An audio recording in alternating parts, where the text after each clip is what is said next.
2 horas antes do aniversário, entro no meu restaurante favorito. A chuva bate na vitrine e o salão parece respirar silêncio demais para o que deveria ser uma noite de festa. Eu cheguei acompanhada pela memória do marido falecido, como se ele ainda pudesse brindar comigo de longe. A reserva está no meu nome, bem na mesa central, perto da janela que dá para a calçada molhada. Às 18h42, tirei uma foto da tela da reserva.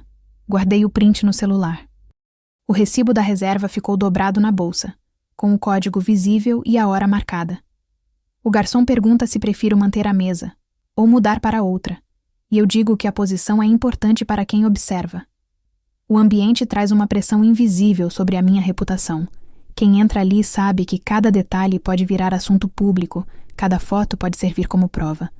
O que eu planejo depende de como vou lidar com o olhar dos outros, com a possibilidade de que a celebração vire caso público.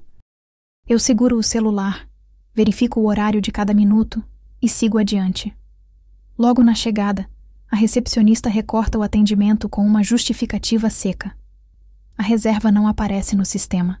Minha mãe, que me acompanha, declara instabilidade mental, citando que eu não deveria ter entrado naquele espaço. O gerente envia a mensagem de recusa e o print fica registrado na tela do meu telefone. Gravei um áudio curto da recusa. Não há mesa para a senhora neste momento. A fatura do dia já está impressa na bancada, com os mesmos nomes que constam na reserva. A recepcionista mantém a pose cordial, mas o tom é definitivo. Não há espaço para explicações. Fico do lado de fora. A chuva continua caindo, a testa franzida pela humilhação pública, que parece acompanhar qualquer tentativa de celebrar. A situação não é apenas constrangimento. É um teste de quem pode decidir quem entra ou não em uma sala de festa. O peso da vida que eu quero reconquistar se transforma em expectativa de como a cidade verá minha família. Comente abaixo o que você faria diante de uma injustiça assim. Poucos minutos depois, um policial se aproxima pela calçada e sussurra algo em voz baixa, sem olhar diretamente para mim. Siga as orientações, não discuta com a equipe. Não é uma ordem clara, mas é um sinal de que há uma linha tênue entre direito e protocolo que pode virar tela de justiça ou de boato. O policial entrega um papel dobrado. A câmera de rua registra o momento, meu rosto, o movimento da mão dele, o reflexo amarelo da lâmpada na lata de lixo ao lado. O papel parece insignificante à distância, mas carrega um carimbo simples que pode virar prova com o passar das horas. A gravação discreta do meu celular capta o ranger dos meus dedos, a respiração contida, o som da chuva batendo na jaqueta. O papel fica comigo, guardado no bolso anterior da jaqueta. A mãe me observa de longe, entre a tristeza e a culpa, e eu decido fugir do local antes que alguém comece a perguntar demais. Não há cena pública suficiente para justificar uma batalha agora. Há, porém, uma pista para a próxima jogada. Saio antes que o restaurante encerre o movimento dos garçons, antes que alguém pense que eu enlouqueci de vez. No apartamento, já de noite, eu ponho a TV para funcionar e vejo uma linha de notícias que parece recortar a noite pela metade. A manchete não revela tudo, mas revela o suficiente. Há uma narrativa pronta para apagar o que ainda não foi contado. Eu observo a tela com atenção, comparando o que vejo com o que ouvi na porta de vidro há pouco. A tela mostra uma entrevista antiga com um funcionário do restaurante, citando regras rígidas de entrada para quem não pode comprovar estabilidade emocional. Eu guardo o print da tela, junto com a nota de jornal que chegou na minha caixa de entrada, e a gravação de uma ligação entre minha mãe e o gerente, que parece abrir espaço para uma versão diferente do que aconteceu. O advogado já me enviou a notificação de correção de registro, e eu a salvo com os demais documentos. Em casa, eu gravo um depoimento pessoal simples. Falo o que aconteceu, o que me tiraram e o que é minha responsabilidade reconstruir. A cidade respira pela janela. A chuva continua, mas a minha decisão já está clara. Eu não vou apagar o que eu sei ter visto. Quando a verdade dói, não há retorno sem preço. Logo após a saída do restaurante, a chuva batia na calçada. Abri o celular e percorri as mensagens dos vizinhos.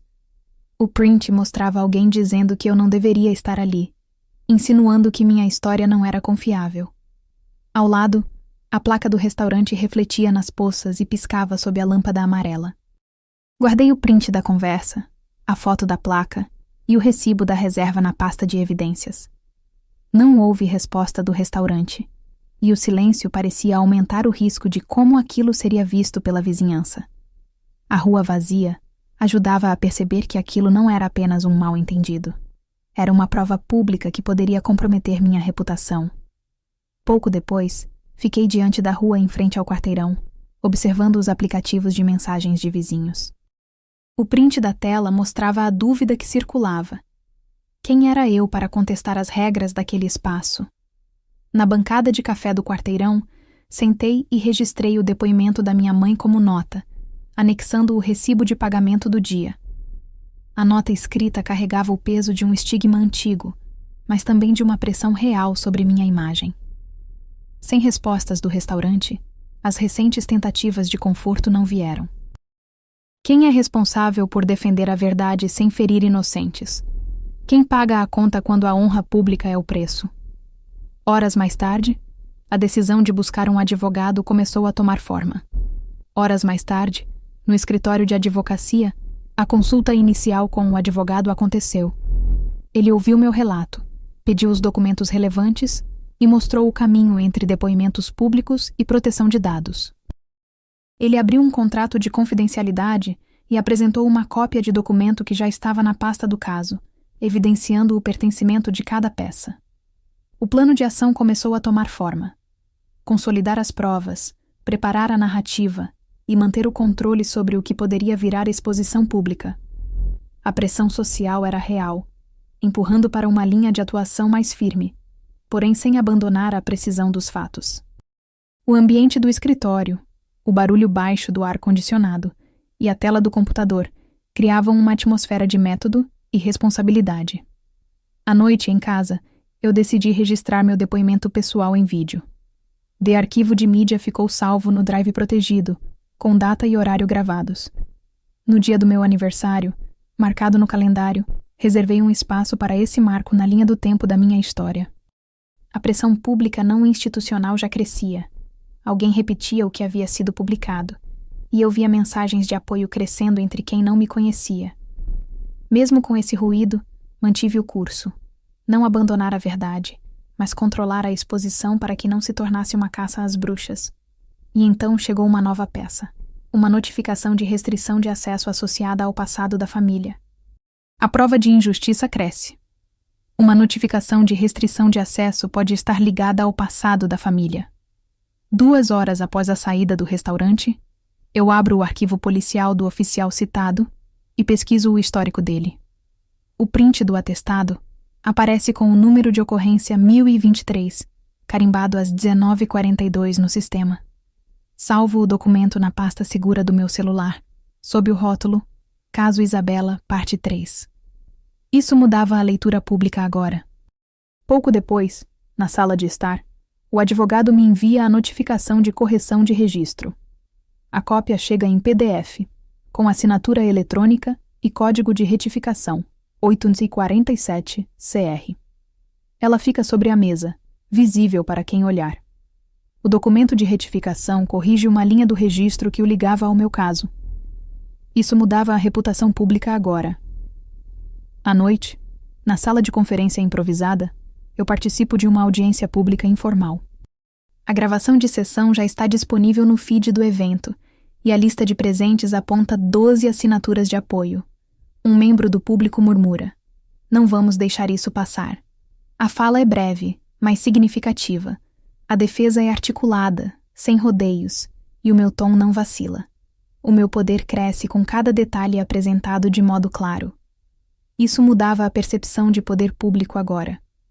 Madrugada no apartamento, eu sinto o peso da noite e escrevo a carta para mim mesma. Sobre a mesa, a cópia impressa da carta fica ao lado das assinaturas de apoio que consegui coletar para reforçar minha posição. A evidência se acumula. O conjunto está guardado na gaveta, pronto para ser mostrado quando for necessário. Isso mudava o equilíbrio de apoio agora. A carta para si mesma revela que a verdade não depende de aprovação externa. Agora pela manhã, o jornal local publicou a foto antiga da minha família, acompanhada de um comentário que correu pela cidade sem contexto. A imagem mostrava minha mãe, meu pai, minha irmã e eu quando ainda éramos crianças, diante de uma mesa de jantar simples. A legenda insinuava algo que não tínhamos vivido, e a linha de cada frase empurrou a história para um lugar que não era nosso. Peguei o clipping na banca e o print da publicação no celular. Guardei ambos como provas, dobrados numa pasta que uso para tudo que envolve a minha honra. No restaurante, a ligação chegou quase de imediato. Eles queriam meu depoimento naquela mesma semana para esclarecer o ocorrido.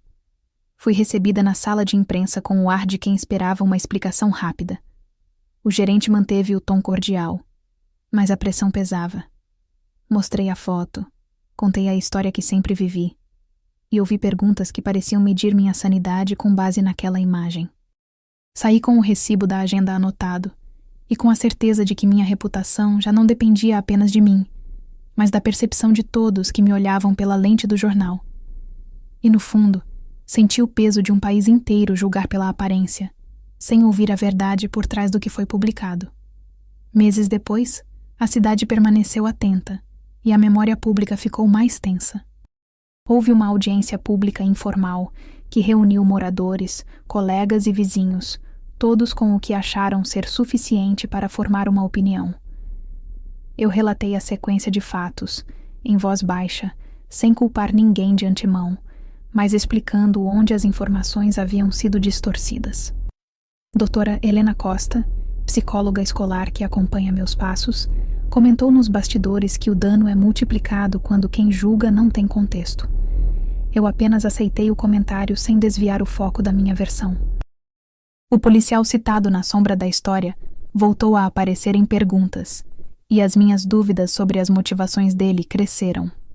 O advogado entregou uma notificação de correção de registro, com cópia para o Ministério Público e para o setor responsável pela apuração. O documento dizia que um cadastro incorreto poderia ter gerado aquele mal-entendido. A temperatura da discussão pública subiu, mas meu time começou a ganhar força. Aliados surgiram, pessoas que até então me olhavam pela lente de outros, agora me olhavam com curiosidade diferente. Curta se você acredita que justiça pública merece reparo. No fim da tarde, no restaurante, o gerente apareceu na área de atendimento com uma expressão que não deixava dúvidas. Reconheceu o erro publicamente. Leu uma nota de retratação que ficou visível na entrada e, nos bastidores, o registro do evento confirmou a data de divulgação e o conteúdo da retratação.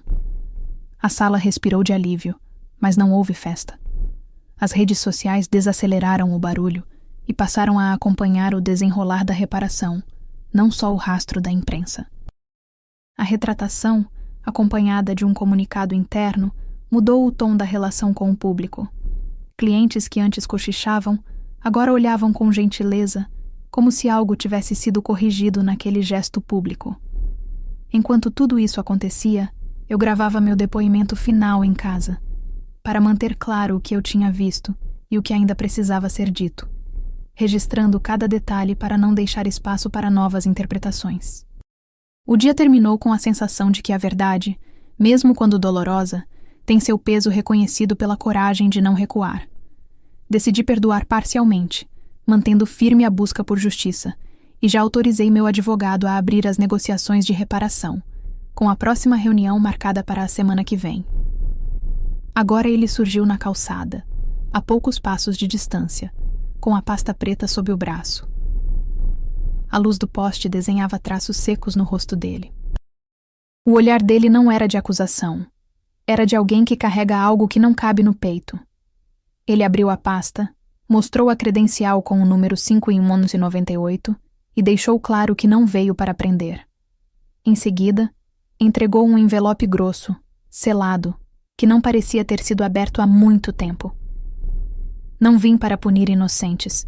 Vim para falar de intervenções que protegem vulneráveis, disse ele baixo, sem ressoar na multidão. A frase pesou.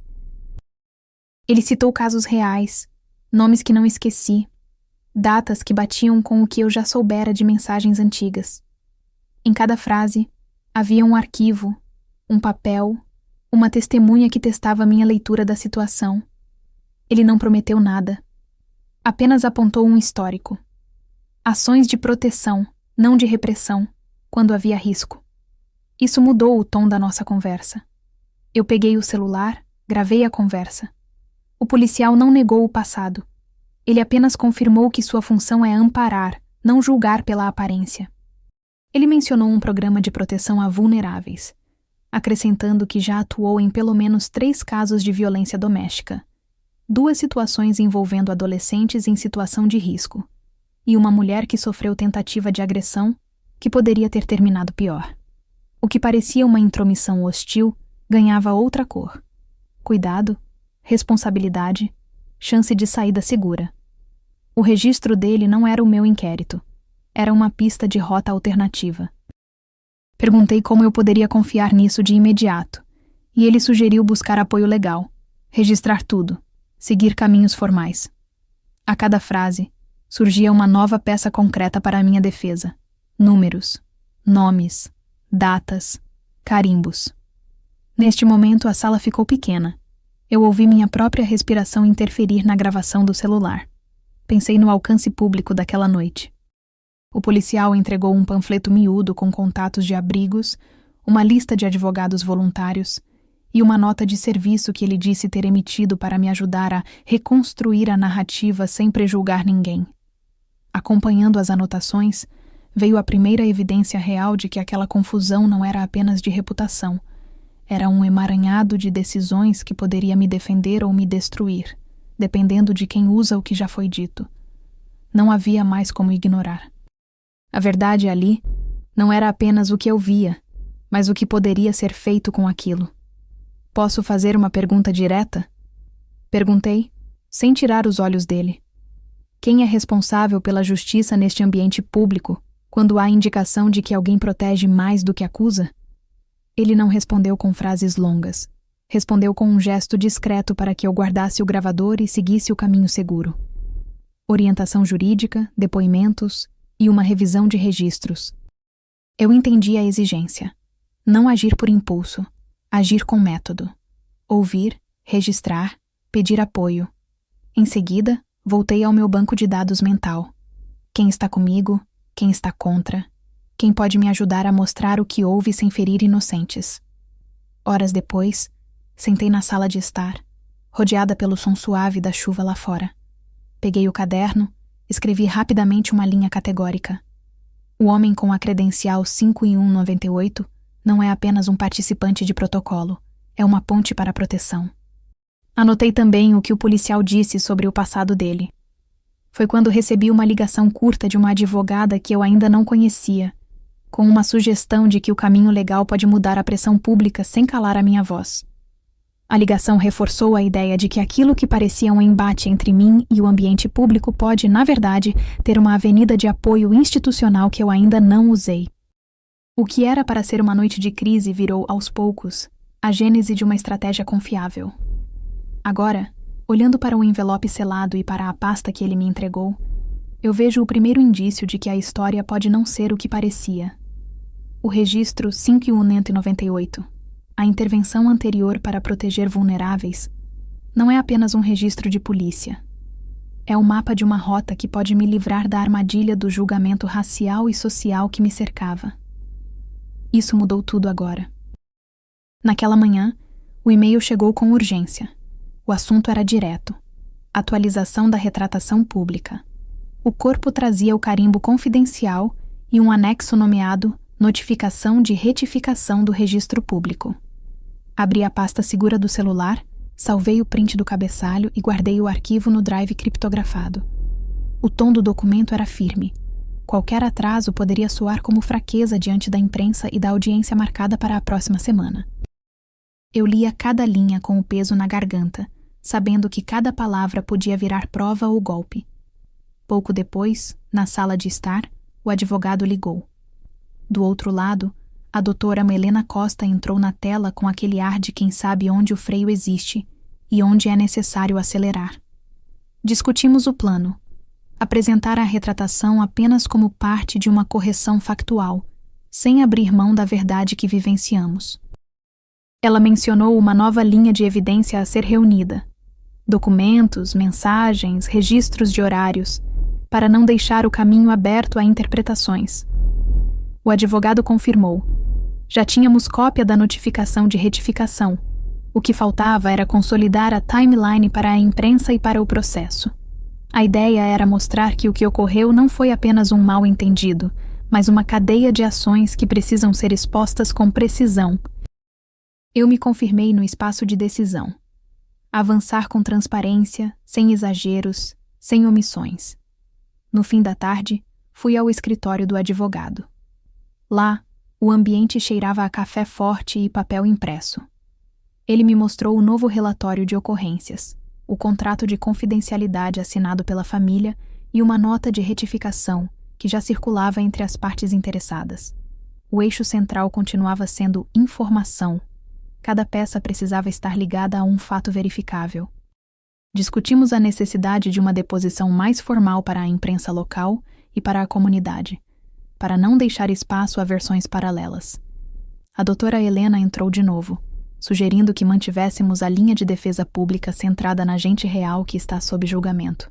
Minha pessoa, minha honra, a razão pela qual eu existo. A cada leitura, o peso da decisão aumentava. Manter o curso, arranjar aliados reais ou recuar para poupar a família. Eu escolhi não recuar. À noite, sentei em frente à câmera simples da sala de estar e gravei depoimento pessoal sobre o que vivemos, registrando cada passo da narrativa com as evidências que já tínhamos coletado.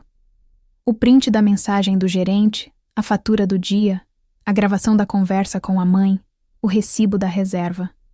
Enquanto falava, a chuva batia na janela e o som suavizava a ansiedade de quem sabe que cada palavra pode ser citada, revisada, contestada. Revisei os trechos em voz baixa, cortei o que fosse redundante, deixei apenas o essencial que sustenta os fatos sem pedir compaixão. No papel, o dia de aniversário da minha filha voltou como referência. Não era mais memória nostálgica, era prova de que a vida continua, mesmo quando o mundo vira plateia do nosso erro e da nossa coragem. O depoimento ficou salvo como arquivo de mídia, com hora marcada e assinatura digital, pronto para ser apresentado na próxima etapa pública. No silêncio da madrugada, chegou a primeira coisa realmente nova. Um áudio curto, vindo de um número oculto, cortou o noticiário da minha tela. A voz, firme, disse apenas uma frase. Eu tenho a gravação da conversa entre a mãe e o gerente. A intensidade daquele áudio não era suposta estar ali tão cedo. Foi suficiente para mudar o mapa. Não era apenas a história da noite de aniversário que estava sendo recontada. Era a possibilidade de alguém ter mantido elementos fora do quadro, ou ter manipulado cenas para favorecer uma versão. A mensagem veio acompanhada de um segundo arquivo. Uma nota de voz de apenas alguns segundos. A promessa de entregar outras gravações, se eu insistisse no caminho público. Eu desliguei o celular, o peso voltou ao peito, e comecei a planejar o próximo passo com o advogado e a doutora Helena Costa. Não recuar, registrar tudo, confrontar onde houver atraso ou meia-verdade. Eu estava pronto para o que viesse a seguir, consciente de que a verdade, por vezes, exige preço alto. O que eu ainda não sabia era quem exatamente estaria ao meu lado quando o preço aparecesse concreto em mãos de testemunhas ou de autoridades. O áudio novo mudou o jogo. Não era apenas a minha reputação em jogo. Era a possibilidade de uma rede de pessoas sustentando ou desmontando aquilo que tentavam apresentar como justiça. E a noite terminou com o telefone ainda em mãos, a tela piscando como um farol de alerta. Há mais gente que sabe do que parece. E nem todas as informações públicas são as únicas que precisam surgir. A tela acendeu sozinha. No noticiário, a imagem ficou fixa por um segundo e depois deslizou para o detalhe que eu temia. Uma matéria sobre discriminação em restaurante de luxo. Eu, Isabela Branco, ouvi a narração rápida e direta, sem floreios. Quem sou eu diante de regras que parecem desenhadas para excluir? A chuva do lado de fora fazia o vidro ondular, mas o som que insistia dentro da sala era outro. Passos, vozes baixas na entrada, o murmurinho de quem julga sem perceber. No meu celular, o print de reserva piscou. 19h41, mesa 12, perto da vitrine, nome no registro, o que poderia parecer apenas uma coincidência, se não fosse tudo que já estava sendo contornado pela imprensa. O recibo da reserva aparecia na tela, dobrado, com o código da mesa destacado em vermelho. Eu apaguei o ruído do apartamento com a mão esquerda e mantive a foto na tela, para não perder o que poderia virar prova. Isso mudava a reputação pública agora.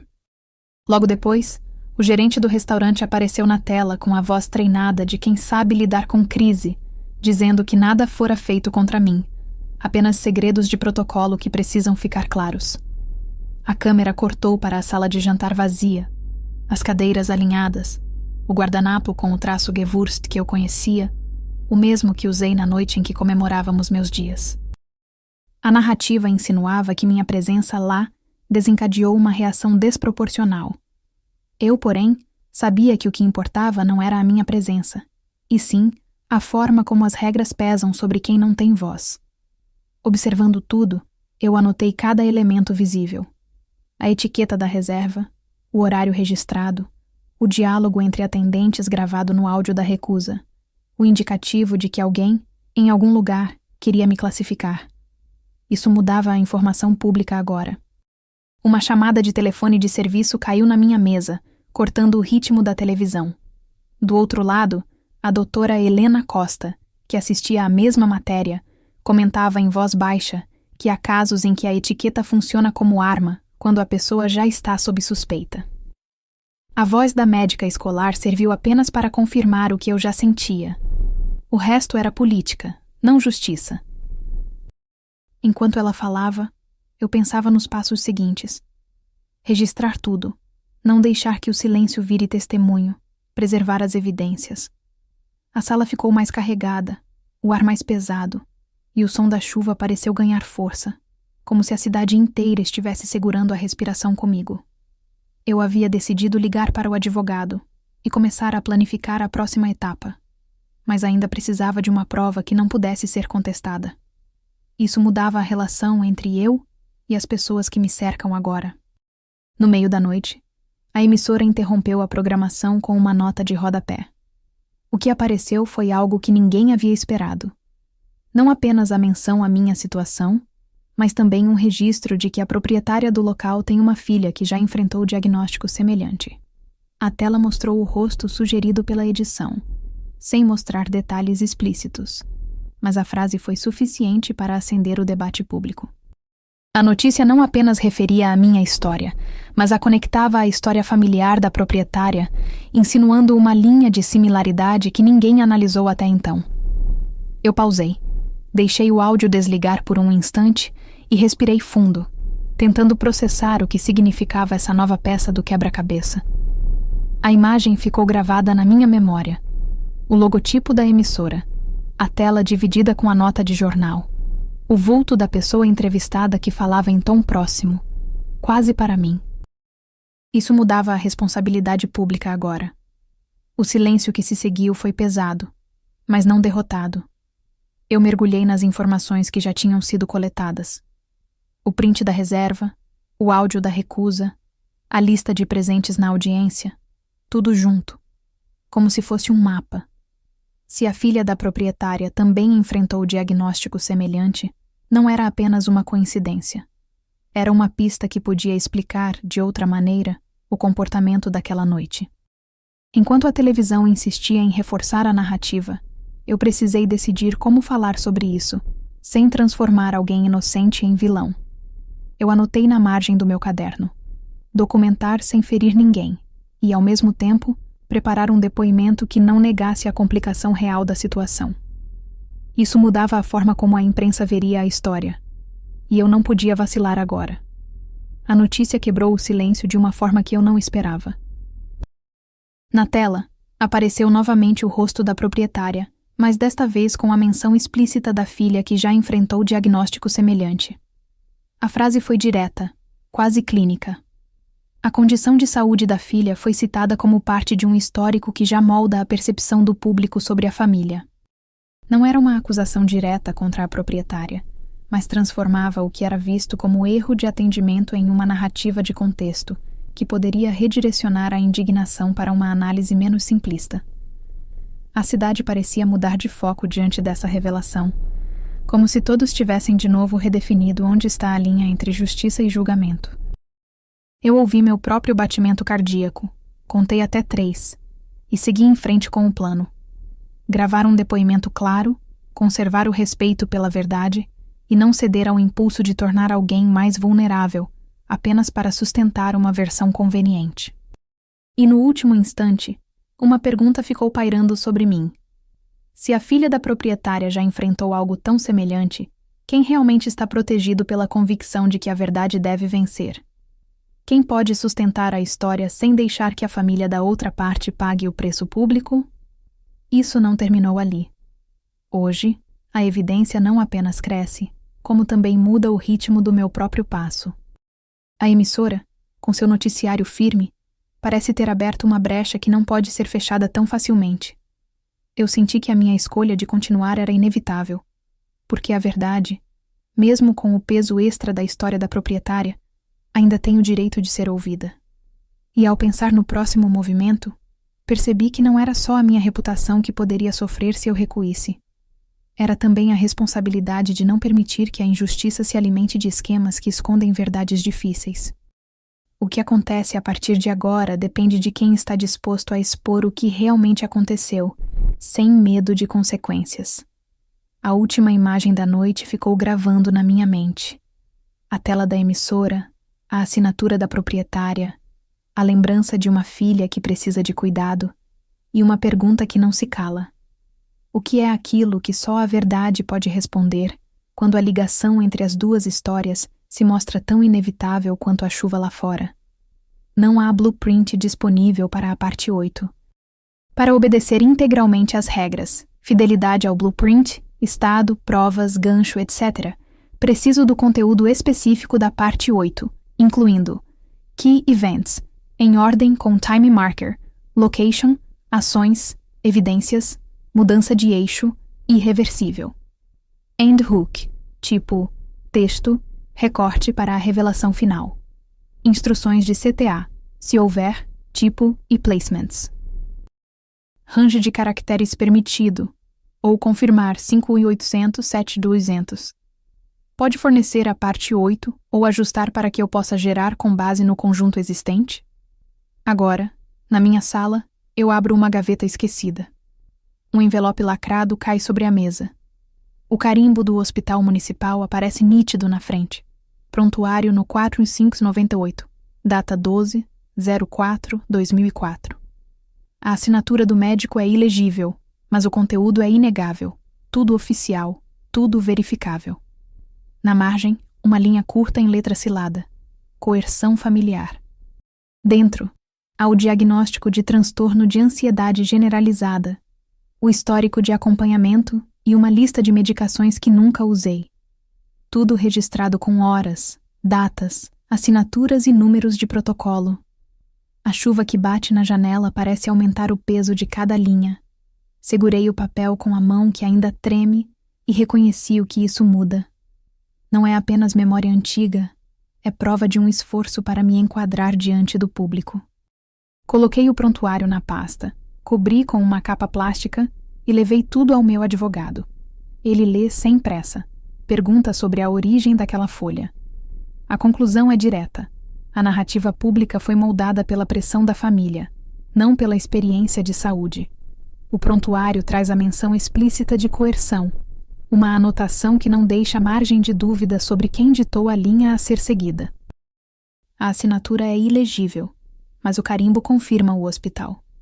A data bate com os acontecimentos que antecederam as notas de imprensa e as chamadas da rua. Além disso, há uma referência a uma prescrição de medicação controlada, que, segundo o documento, deveria ter sido acompanhada por uma consulta periódica. Tudo isso, registrado, transforma o que eu achava ser apenas exposição em uma evidência de manipulação. Guardei uma cópia em uma pasta com senha no meu computador e outra em um envelope separado, em um cofre pequeno no quarto de hóspedes.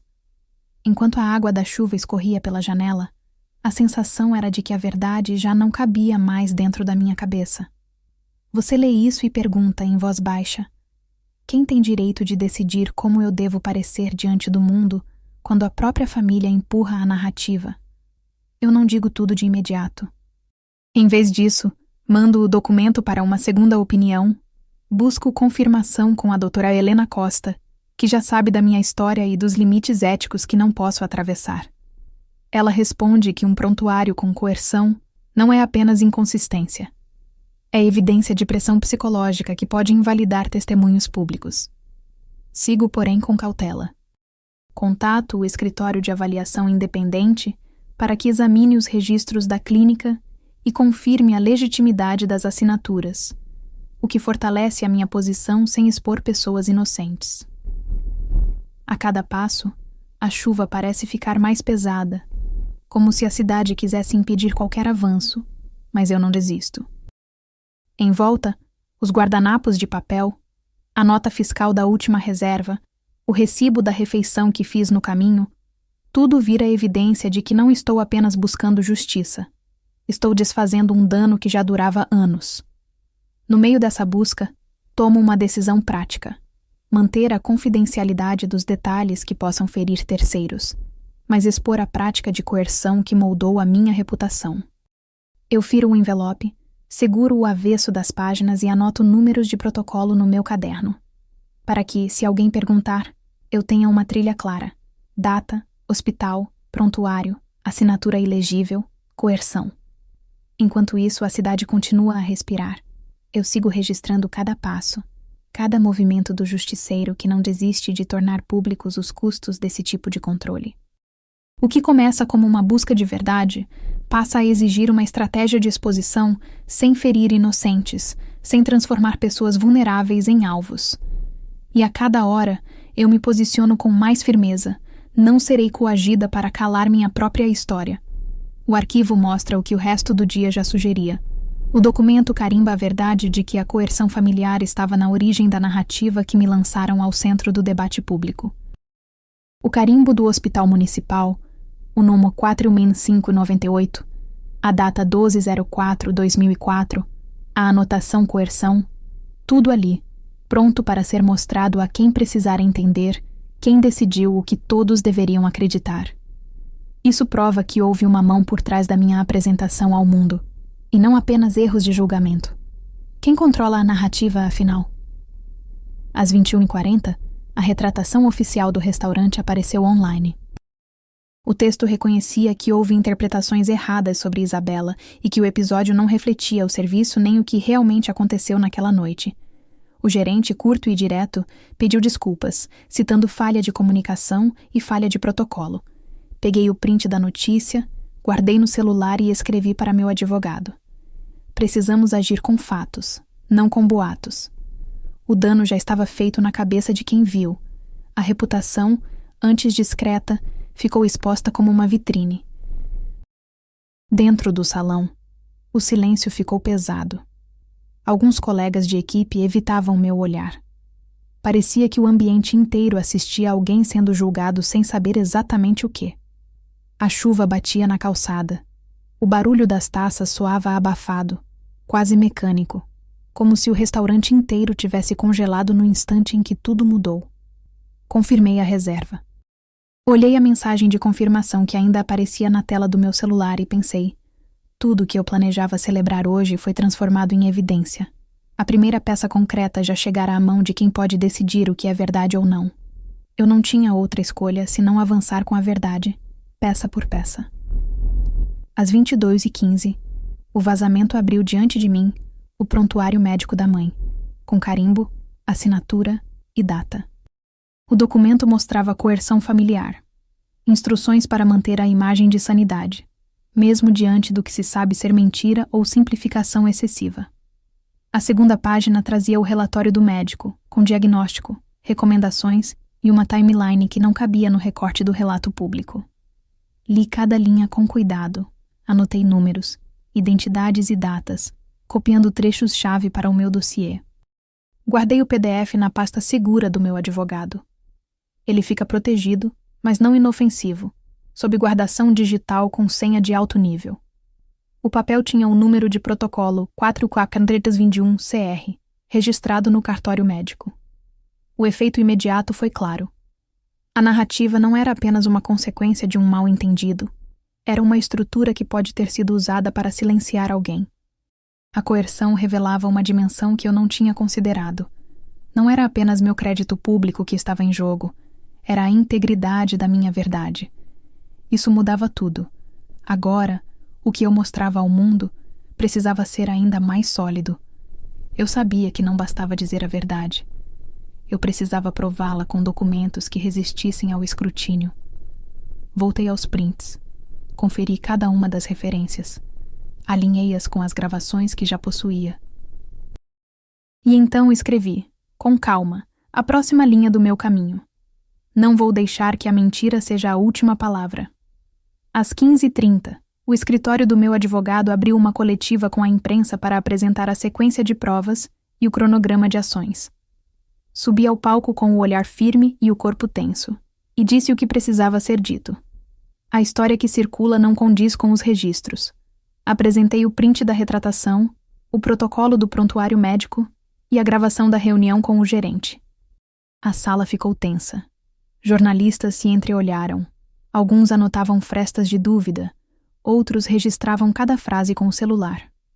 Doutora Helena Costa, presente por videoconferência, observou que trabalhar com vulneráveis exige cuidado com a verdade, não com a pressão social. Um grupo de apoiadores do bairro se posicionou na frente da câmera, ergueu cartazes simples e pediu que a justiça fosse transparente.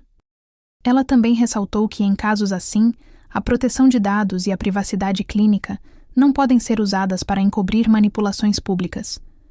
Eu entreguei uma transcrição de depoimento e uma lista de gravações para a imprensa, deixando claro que nada aqui era improvisado. O público ouviu minha voz firme, sem reticências, sem pausas que parecessem desculpas. Em seguida, o advogado leu um resumo do que já era público e o que ainda precisava ser confirmado com a produção de novas evidências. Perguntei ao auditório, direto, sem rodeios. Pagar o preço da verdade vale mais do que proteger a reputação da família? A resposta foi tímida, mas houve murmúrios de concordância. Voltei para casa com a certeza de que havia virado o jogo de algum modo, ainda que o tabuleiro continuasse cheio de peças soltas. Guardei todas as cópias em uma pasta criptografada. Mantive o telefone em modo de silêncio estratégico e liguei para a doutora Helena para combinar próximos passos. A cidade comentava, mas começava a entender que havia uma linha entre julgar e entender. Eu precisava manter a linha firme. Às 22h17, o Ministério Público confirmou a audiência de depoimento para amanhã e abriu o protocolo no 2024 MP 2345.